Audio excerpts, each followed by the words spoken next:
Hello hi అండి, అందరికీ నమస్కారం. వెల్కమ్ బ్యాక్ టు అమ్మాయి గారి రుచులు. ఈరోజు మన ఛానల్లో రెసిపీ కుకుంబర్ అండి, దోసకాయ కర్రీ అన్నమాట. చాలా బాగుంటుంది. ఒకసారి అయితే మీరు కూడా ట్రై చేసి చూడండి. ముందుగా దానికోసం అయితే 2 దోసకాయలు అయితే కట్ చేసి పెట్టుకోవాలి. ఒక మీడియం సైజు టమాటా కూడా కట్ చేసి పెట్టుకోవాలన్నమాట.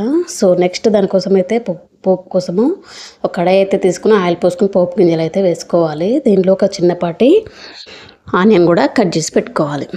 పోపు రాగానే ఆనియన్ వేసేసుకొని అది కలర్ చేంజ్ అయ్యేంత వరకు కూడా మనం ఉడికించుకోవాలి. ఇందులోకి ముందుగా 1 స్పూన్ వరకు అయితే అల్లం వెల్లుల్లి పేస్ట్ కూడా వేసుకొని పచ్చివాసన పోయేంత వరకు కూడా వేయించుకోవాలి. అలా పచ్చివాసన పోయేంత వరకు కూడా ఉడికించుకున్న తర్వాత నెక్స్ట్ మనం వీటిలోకి మనం కట్ చేసి పెట్టుకున్నటువంటి దోసకాయ ముక్కలు కూడా యాడ్ చేసుకోవాలన్నమాట. దోసకాయ ముక్కలు మరీ మెత్తగా ఉడకొద్దండి, కొంచెం గట్టిగా ఉండేటట్టు అయితే చూసుకోవాలి. ఇందులోకి కావాలనుకుంటే మీకు టేస్ట్ కోసము పల్లీలు ఉంటాయి కదా, అవి వేయించుకొని పొడి చేసుకొని కలుపుకోవచ్చు అనమాట. చాలా బాగుంటాయి, టేస్ట్గా ఉంటుంది. పులుపు కావాలనుకుంటే మాత్రము ఒక రెబ్బ చింతపండు కూడా మీరు వేసుకోవచ్చు, చాలా బాగుంటుంది. అలా కూడా వేసుకోవచ్చు అనమాట. ఇలా పోపు వచ్చిన తర్వాత నేను 1/2 టీ స్పూన్ వరకు పసుపు వేసుకొని కలుపుకున్నాను. సో అలా ఆ విధంగా కలిపిన తర్వాత మనం కట్ చేసి పెట్టుకున్న దోసకాయ ముక్కలు కూడా యాడ్ చేసుకోవాలి. చాలా బాగుంటుందండి. ఒకసారి అయితే ఈ రెసిపీ ట్రై చేసి చూడండి. నచ్చినట్లయితే లైక్ చేయండి, షేర్ చేయండి. మరిన్ని వీడియోస్ కోసం అయితే ఛానల్ అయితే సబ్స్క్రైబ్ చేసుకోండి. సో వీడియోలో చూస్తున్నారు కదా, ఈ విధంగా మనకి దోసకాయ ముక్కలు అనేవి మరీ మెత్తపడకుండా కొంచెం గట్టిగా ఉండేటట్టు కూడా చూసుకొని ఉడికించుకోవాలి. అలా అయితేనే మనకి బాగుంటుంది అన్నమాట తినేటప్పుడు. సో మూత పెట్టేసుకొని కాసేపు అలా ఉడికించుకున్న తర్వాత మీడియం ఫ్లేమ్లో పెట్టుకొని ఉడికించుకోవాలి.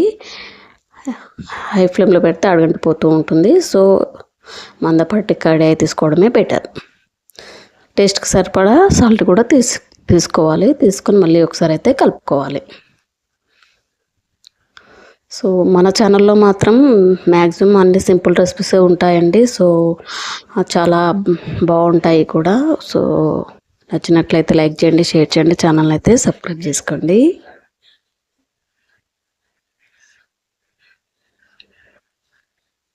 ఈ విధంగా యాడ్ చేసుకున్న తర్వాత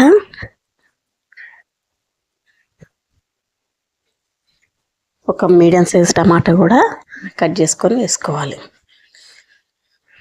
ఈ విధంగా టమాటా కూడా కట్ చేసుకొని బాగా టమాటాను కూడా ఆయిల్లో ఉడికించుకోవాలన్నమాట.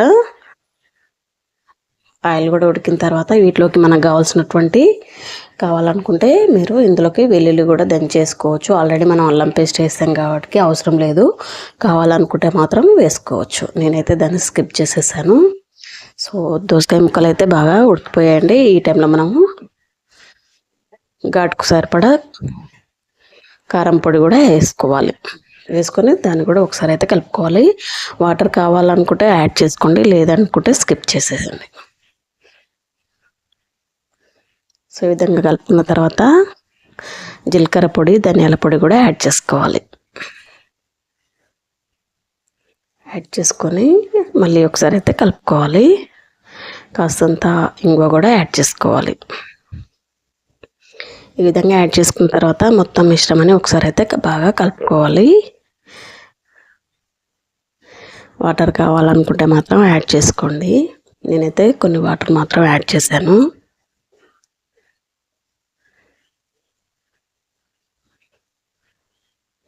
ఈ విధంగా ఉడికించుకున్న తర్వాత కొన్ని వాటర్ అయితే యాడ్ చేసుకోవాలి. యాడ్ చేసుకొని ఒక 1 మినిట్ పాటు ఉడికించుకొని దించే ముందు కరివేపాకు, కొత్తిమీర వేసుకొని దించుకున్నట్లయితే మనకు కావాల్సినటువంటి దోసకాయ టమాటా కర్రీ అనేది రెడీ అయిపోతుంది.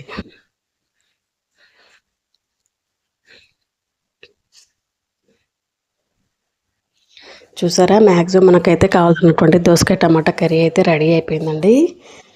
చూడండి, మనకు కర్రీ రెడీ అయితే ఆయిల్ అనేది పైకి వచ్చేస్తుంటుంది. మనకి మ్యాక్సిమం కర్రీ అయితే రెడీ అయిపోయింది. ఒకసారి మూత పెట్టేసుకొని ఫ్యూ మినిట్స్ అలా ఉడికించుకోవాలి. ఇందులో మెయిన్గా మనము ముక్క మరీ మెత్తబడకుండా కొంచెం గట్టిగా ఉండేటట్టు చూసుకోండి, చాలా బాగుంటుంది కర్రీ.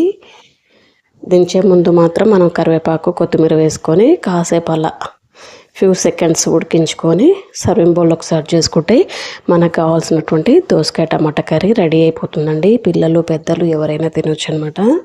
సో కావాలనుకుంటే టిఫిన్స్లో కూడా యూజ్ చేసుకోవచ్చు ఈ విధంగా చేసుకుంటే.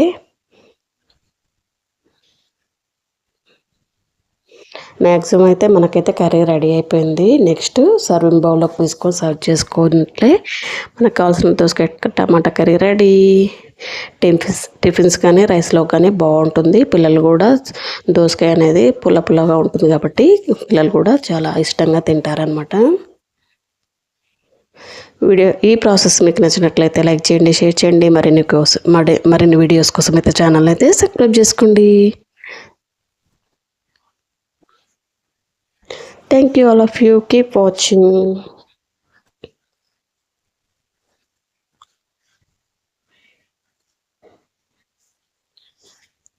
సో వీడియో చూసిన వాళ్ళైతే మీ ఫ్రెండ్స్, ఫ్యామిలీ మెంబర్స్, నైబర్స్ ఎవరున్నా కూడా వీడియో అనేది షేర్ చేయండి.